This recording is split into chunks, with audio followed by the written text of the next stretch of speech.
Labdien! Šodien mēs parunāsim par algebriskām daļām. Tātad izrunāsim, kas vispār ir definīcijas apgabals.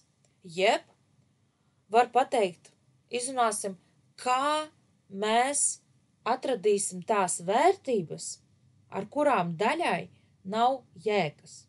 Tas ir viens un tas pats. Tas ir atrast definīcijas apgabalu, tikai formulējums cits. Vispār, kas ir definīcijas apgabals? Tas ir visi iespējamie iksi.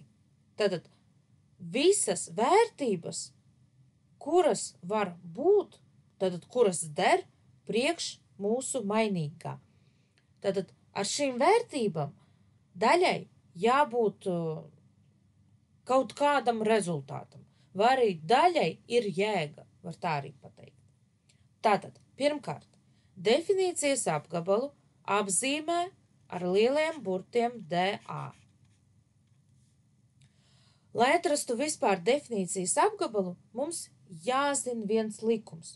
Tā ir 1. 2. klase. Tātad dalīt ar nulli nedrīkst. Kāpēc? Jo šeit, kāpēc tieši šis likums? Jo šeit mums ir daļsvītra, un daļsvītra apzīmē dalīšanu.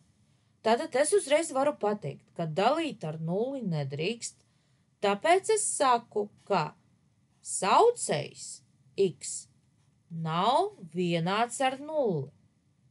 Tas ir definīcijas apgabala meklēšanas jēga. Tātad daļai saucējs nedrīkst būt nulle. Tāpēc, kur man ir saucējs x, un es uzreiz varu pateikt, ka x nav vienāds ar nulli.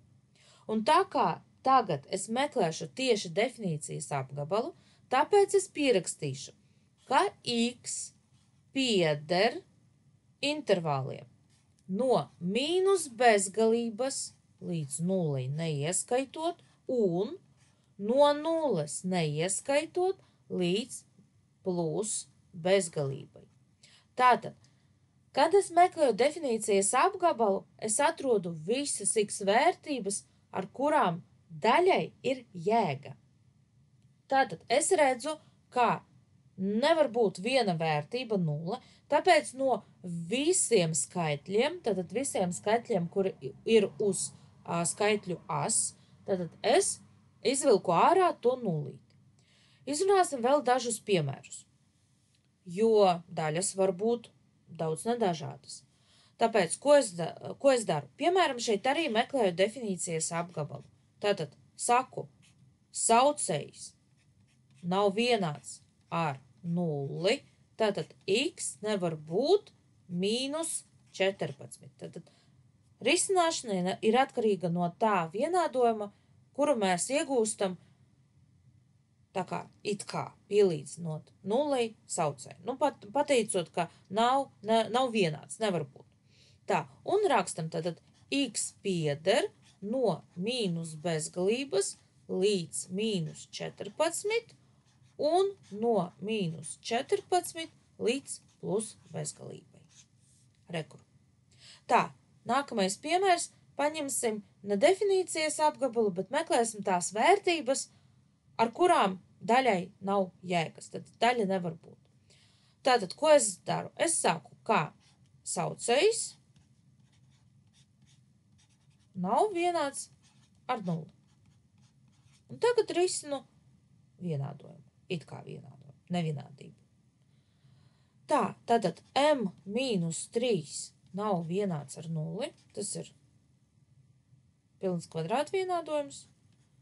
Tātad risinam kā pilno kvadrātvienādojumu.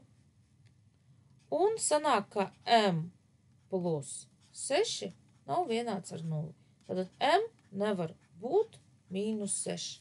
Tātad šai daļai jēga nevar būt un jēgas nav tad, kad m ir 3 un m ir mīnus 6.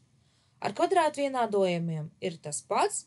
Tātad sakam, ka 4k kvadrātā mīnus 1 nav vienāds ar nulli un risinam vienādojumu. Tātad 4k kvadrātā nav vienāds ar viennieku, tātad k kvadrātā nav, kā vienmēr, sanāk, ka k kvadrātā nav vienāds ar 1/4, un sanāk, ka rezultātā no šejienes seko, ka k nav vienāds ar plus mīnus 1/2. Tā, izrunājām definīcijas apgabalu un algebriskās daļas. Paldies par uzmanību, visu labu!